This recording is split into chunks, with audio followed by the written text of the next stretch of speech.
गोरखपुर में jail bypass road पर स्थित आरोही हॉस्पिटल में 10 मई को पड़ोसियों के जनरेटर बंद करने की वजह से 2 मरीजों की मौत हो गई थी।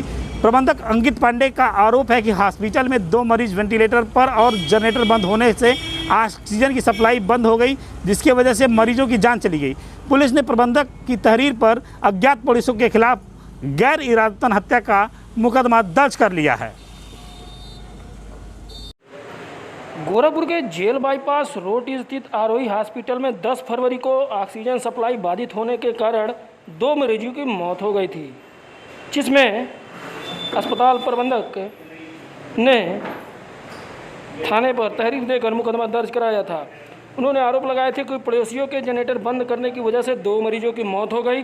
प्रबंधक अंकित पांडे का आरोप है कि हॉस्पिटल में 2 मरीज वेंटिलेटर पर और जनरेटर बंद होने से ऑक्सीजन की सप्लाई बंद हो गई। क्या कारण रहा और आरोप है कि 2 परिजनों की मौत हुई है? सर, हमारे हॉस्पिटल में 10 मई के 2 पेशेंट ने उसमें वेंटिलेटर और बाईपैक पे एडमिट थे और लाइट चली गई थी। हमारे पड़ोसी लोगों ने जनरेटर को पहले लोग गाली गलौज किए, उसके बाद हम लोग गए कि पूछे कि क्या रीज़न है, तो वो लोग पत्थरबाजी चालू करते हुए जनरेटर को बंद कर दिए हैं और जनरेटर बंद होने की वजह से मेरे पूरे हॉस्पिटल की जो लाइट सप्लाई है वो कट गया है और इस वजह से वेंटिलेटर और बाईपैक मशीनें जो लाइफ सपोर्ट मशीनें कहा जाता है पेशेंट को लगी हुई थी, वो चलना बंद हो गई। इस वजह से हमारे यहाँ 2 पेशेंट की मौत हो गई है। तो आपने कोई जानकारी दी पुलिस प्रशासन को? हाँ, ऑलरेडी मैंने पुलिस प्रशासन को जानकारी दी हुई है। FIR भी हमारा दर्ज हुआ पड़ा है शाहपुर थाने के अंतर्गत। कौन कौन लोग थे? हमारे 2 पड़ोसी हुए थे हैं, वो अज्ञात में, इसलिए उनका किस कारण से जनरेटर बंद होने का वो लोग ब्लेम लगा रहे थे कि हमारे हॉस्पिटल की तरफ से किसी अटेंडेंट ने वहाँ पे ग्लव्स फेंक दिया था, जो कि हम जब खुद अपने वेरीफाई करने वहाँ पे गए तो वहाँ पे ऐसा कोई ग्लव्स गिरा हुआ नजर मुझे नहीं आया। क्या नाम है आपका? अंकित पांडे नाम है। क्या करते हैं आरोही में? मैं यहाँ का मैनेजर हूँ। वहीं इस मामले में अधिकारियों ने बताया कि तहरीर के आधार पर केस दर्ज कर मामले की जांच की जा रही है। यहाँ बता दें कि नीलम श्रीवास्तव के अधिवक्ता रिश्तेदार ने हॉस्पिटल के प्रबंधन और प्रबंध से जुड़े हुए लोगों पर गंभीर आरोप लगाते हुए शिकायत दर्ज कर रखी है।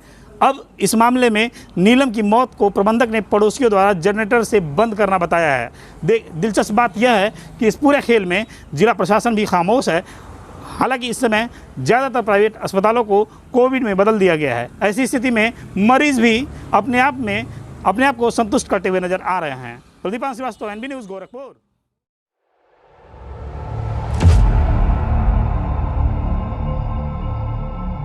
क्या कर सकती हो मेरे लिए? जान भी दे सकती हूँ। और कभी जान लेने की बारी आई तो?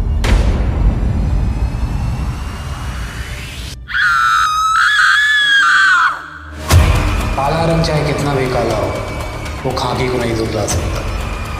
और अपराध की दुनिया इतनी भी बड़ी नहीं कि कानून के हाथ उस तक ना पहुंचे।